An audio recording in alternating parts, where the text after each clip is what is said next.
imagine sitting down, with a friend to like work out a deal. You're having coffee, everything's casual, right? And then suddenly they bring in their lawyer, this serious, intimidating person, and the whole mood shifts. It becomes this tense negotiation, almost like there's a threat kind of hanging in the air. That's the kind of situation that Austrian Chancellor Kurt von Schuschnigg found himself in back in 1938 when he went to meet Hitler. Oh, wow. Yeah, it's a wild story. And this deep dive is going to take us right into the heart of it, the Anschluss. That's, the annexation of Austria by Nazi Germany. Right. And we've got some really fascinating sources for this one. First-hand accounts, political analysis, even some declassified intelligence reports. It's all here, painting a really vivid picture of this, major turning point in history. Yeah. We're going to be uncovering the ambition of Hitler, the struggles within Austria itself, and even the role of figures like Mussolini. It's amazing how personal this whole thing was for Hitler. I mean, it wasn't just another territory to conquer. It was really tied to his own, identity, his vision for a greater Germany. Right. And that comes through so strongly in the sources. Like, Hitler's desire to absorb Austria wasn't just some political goal. It was fueled by, his own experiences in Vienna and this deep belief in a pan-German identity. Exactly. His time in Vienna especially really shaped his whole worldview. He had this idea of a unified German nation, but for him, it went way beyond just, two countries working together. Yeah. The sources show that he really wanted a complete absorption of Austria, like wiping away its identity and making it just part of the Reich. So it wasn't just about, expanding territory. It was about this personal and ideological mission for him. Definitely. But to really get how this all happened, we need to look at what was happening inside Austria itself at the time. The 1930s, from what I'm seeing here, were a pretty turbulent time for the country. Oh, turbulent is putting it mildly. Austria was, really wrestling with itself. Politically, economically, you name it. You had the socialists in Vienna, Red Vienna, as it was known, while the rest of the country was more leaning towards this Catholic conservatism. Right. And then on top of that, you have this Nazi movement growing within Austria, mirroring what was happening in Germany. It was a nation completely divided. And then there's Engelbert Dollfuss, the chancellor. Yeah. He was trying to hold it all together. He's a fascinating figure. This small but authoritarian leader battling forces from all sides. Dollfuss, yeah, he's key to understanding this period. He tried to suppress both the socialists and the Nazis, establishing this one-party state under his Austro-fascist Fatherland Front. Okay. But, it couldn't stop the rise of Nazism. In 1934, he was actually assassinated by Austrian Nazis during a coup attempt. It really shows how volatile things were. It wasn't just like disagreements. There was real violence and instability. Right. But this story isn't just about Austria's internal problems, right? Hitler saw an opportunity, and he was brilliant at exploiting that weakness. Oh, absolutely. And we can't forget the international context either. At first, Mussolini, the Italian dictator, he was sort of a protector of Austrian independence. He even threatened military action in 1934 to stop a Nazi takeover. Wow. But if you look closely at the sources, you see Mussolini's stance starts to shift. So what happened? Why the change? Well, it was a bunch of things. Mussolini's invasion of Abyssinia in 1935 had kind of isolated him. He saw an alliance with Hitler as a way to, break out of that. Plus, he was developing his own imperial ambitions. Aligning with Hitler, even if it meant letting Austria go, seemed to fit into those plans. So by the mid-1930s, it's all set for this dramatic showdown. You've got Austria weakened from the inside and losing support internationally. And then you have Hitler emboldened and ready to make his move. And that's where we get to this crucial meeting between Hitler and Schuschnigg at the Berghof, Hitler's mountain retreat. Oh, that meeting at the Berghof, it's like something out of a movie. You've got Hitler with his, intimidating personality summoning Schuschnigg under the guise of a friendly chat. But it quickly turns into this confrontation. The sources describe Hitler laying out his demands, more Nazi influence in Austria, and these veiled threats of military action if Schuschnigg doesn't play along. So Schuschnigg goes in thinking it's diplomacy and gets hit with threats and intimidation tactics. That's got to be a tough spot. Absolutely. And remember, Schuschnigg, unlike Hitler, he wasn't this larger-than-life figure. He was more of a technocrat, kind of thrust into the situation he wasn't ready for. The pressure must have been immense. So what does he do? He's cornered. He's got Hitler on one side, the Nazi movement gaining ground within Austria, and his allies are disappearing. Well, Schuschnigg tries to buy himself some time. He makes a few concessions, like allowing a Nazi sympathizer to control the Ministry of the Interior. hoping to appease Hitler. But he knows it's not a permanent solution. He's desperate, so he decides to gamble. And that gamble is the referendum, asking the Austrian people to decide their own fate. Seems bold, but the sources suggest he tried to rig it a bit, didn't he? He did. He wanted to use the referendum to, rally support for staying independent, to stop Hitler.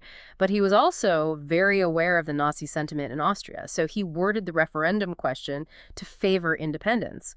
And he raised the voting age to 24, hoping to exclude younger voters, the ones more likely to support the Nazis. It was a calculated risk. So Schuschnigg tries to outmaneuver Hitler, but as we know, it doesn't quite go to plan. This referendum backfires. Yeah. And in a big way. Big time. Hitler, a master manipulator himself, he saw through Schuschnigg's plan, and he was furious. He demanded Schuschnigg cancel the referendum and resign, basically making way for a Nazi government in Austria. But Schuschnigg, despite the pressure, he hesitated. And that was it. Hitler, sensing weakness, fearing the referendum might actually work, he decided to act. He mobilized the German army, ready to invade. We've gone from a tense mountain meeting to the edge of a military takeover in, just a few weeks? It shows how quickly things can change, especially with leaders driven by, ideology and ambition. Before we get into the invasion itself, I think we need to look at some of the other people pulling the strings here. We talked about Mussolini's change of heart, but there were others working behind the scenes, people whose actions, whether on purpose or not, helps make Hitler's takeover possible. Right, right.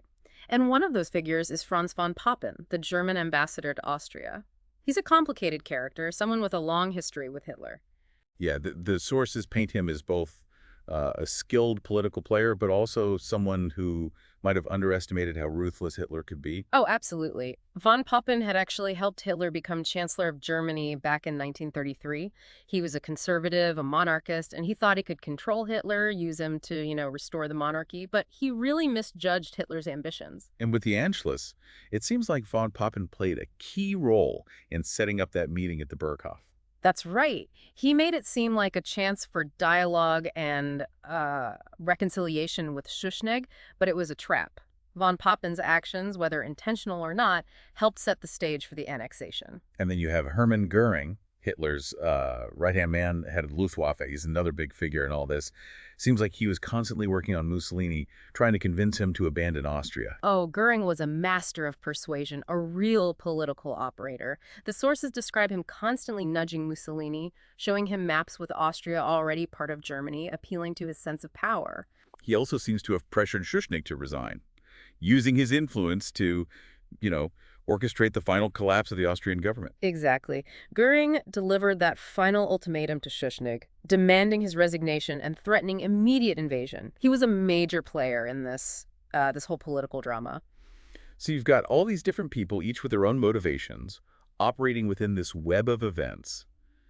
It's a reminder that history isn't just about big forces and ideas, but about the choices people make. Absolutely. The Anschluss wasn't inevitable. It happened because of this complex mix of things. Hitler's drive, Schuschnigg's miscalculations, Mussolini changing sides, and people like von Papen and Goering maneuvering behind the scenes. It's a story that shows how personal ambition, political games, and misjudgments can have huge consequences. And those consequences, as we'll see, were devastating for Austria and, for the course of history. Now let's look at the invasion itself. The German army crosses the border, and what's striking is the lack of resistance from the Austrian side. Yeah, Schuschnigg, realizing it was over, he ordered the Austrian army not to fight back. He thought resisting would just lead to unnecessary bloodshed. But while the army stood down, the sources show a mix of reactions from the Austrian people. You have those welcoming the German troops, but others are clearly scared and uncertain. It was a moment that really divided Austria. For those who supported the Nazi ideology, the German army was like, liberation. The sources talk about pure euphoria, people lining the streets, cheering, waving swastika flags. They saw it as this, dream of a unified German nation coming true. But that wasn't everyone's reaction, right? No, not at all. The sources also capture the fear, the uncertainty of others. Many Austrians, even if they didn't actively oppose the Anschluss, they were apprehensive. They saw the threat to their independence, the potential for oppression under the Nazis. It was a mix of emotions, reflecting those deep divisions within Austrian society. And in the middle of all of this, the actual legal annexation of Austria takes place in a very unexpected setting, a Viennese hotel. the Hotel Imperial. It became this unlikely stage for Austria being absorbed into Germany. It's kind of strange, isn't it? This huge event happening in a regular hotel lobby. It is. You'd expect something like that to happen in some, grand government building. Yeah. But I guess it shows how quickly Hitler moved. Once he decided there was no wasting time. Exactly. The sources describe these lawyers and civil servants rushing to write up the legal documents to, erase Austria's sovereignty. They were working frantically under pressure, trying to finalize everything as fast as they could. It was controlled chaos, all orchestrated by Hitler. He wanted to make this a done deal, a smooth transfer of power. And it's in Vienna that we see Hitler's return to his homeland, this emotional visit to his hometown of Linz. It comes up a lot in the sources. It was a huge moment for Hitler personally, the culmination of this lifelong dream. He always felt connected to Austria, and this return as the conqueror, it was incredibly significant for him emotionally. The descriptions of his visit are pretty powerful.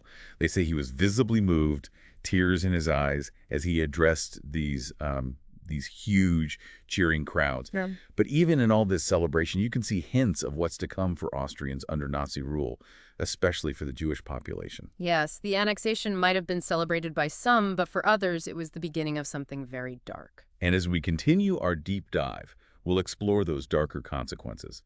The dismantling of Austrian institutions, the economic plunder, the persecution of Austrian Jews.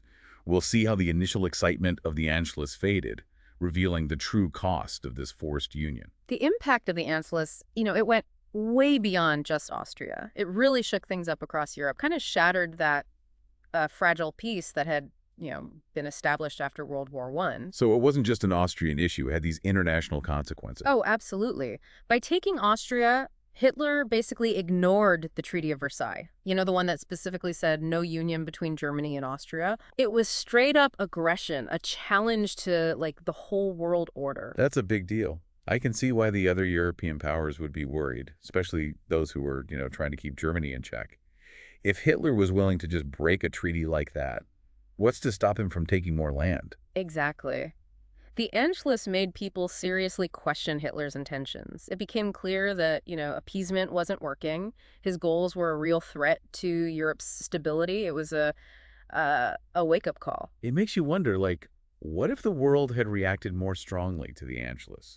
Could it have changed things? It's an interesting thought. If there had been, more condemnation, if other countries had stood up to Hitler earlier, maybe things would have been different. Maybe he would have been deterred or at least had to rethink his strategy. But instead, the lack of a strong response might have actually emboldened him, made him think he could keep pushing without any consequences. It's definitely possible. The fact that there wasn't much resistance to the Anschluss could have, reinforced his belief that he could keep expanding without any real opposition.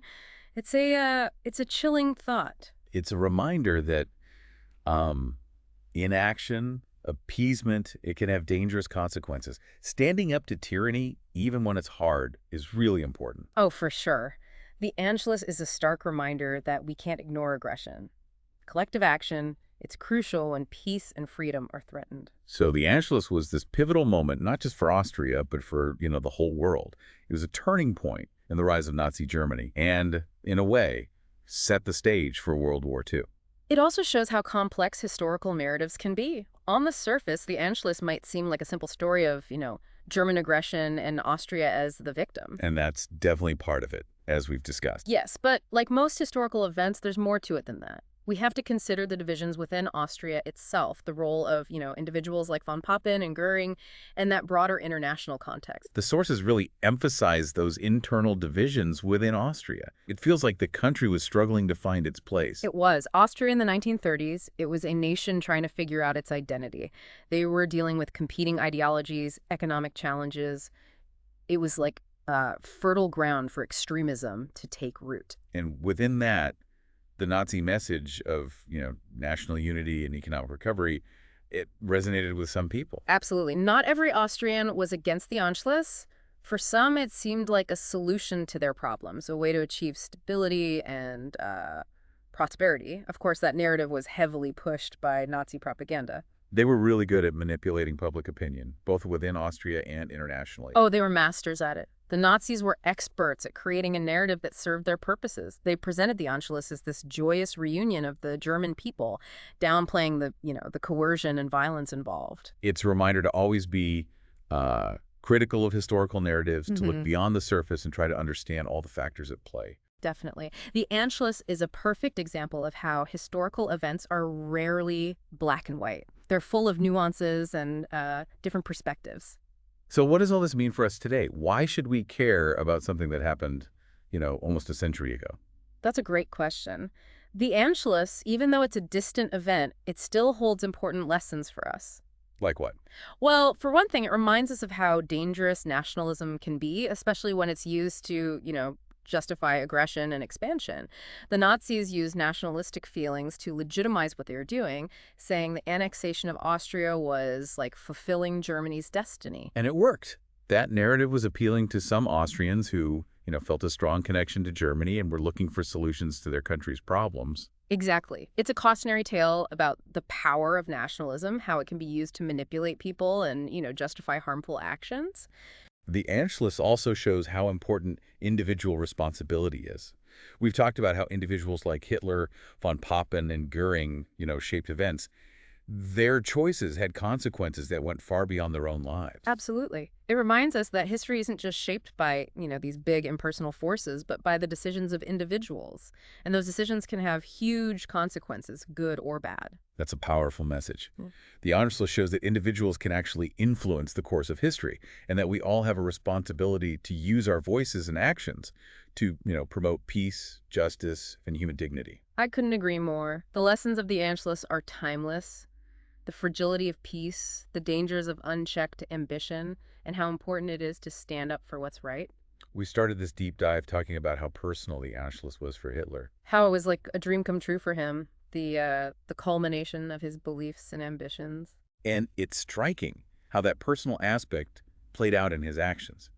His determination to, erase Austria's identity, the emotional displays during his visit to Linz, it all speaks to the power of personal beliefs, even on the world stage. It's a reminder that even in international politics, personal factors can play a big role.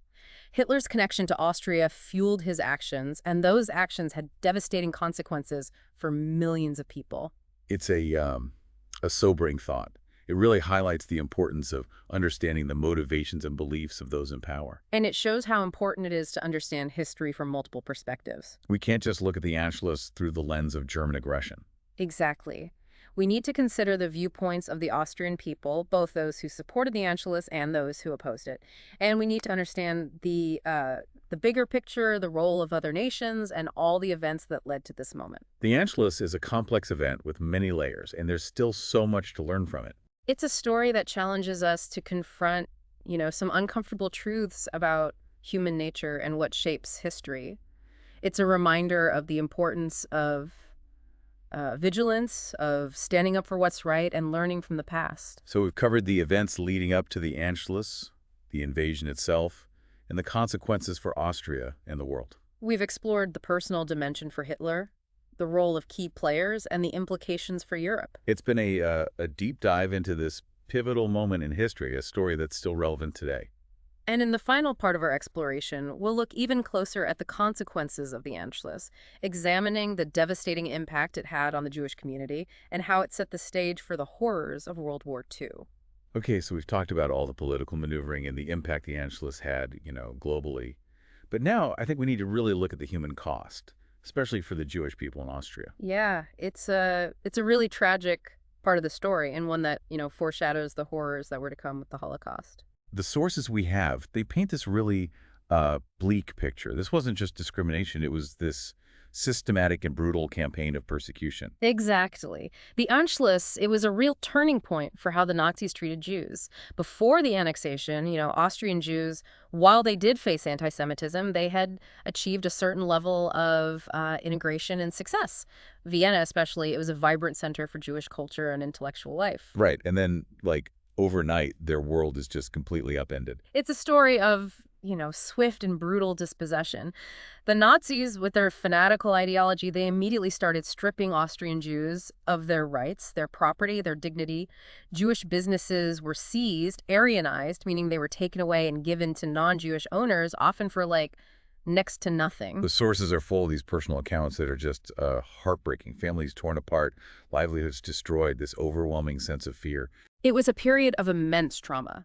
Many Jews, seeing what was happening, they tried to flee the country. But escaping, it became harder and harder as the Nazis tightened their grip.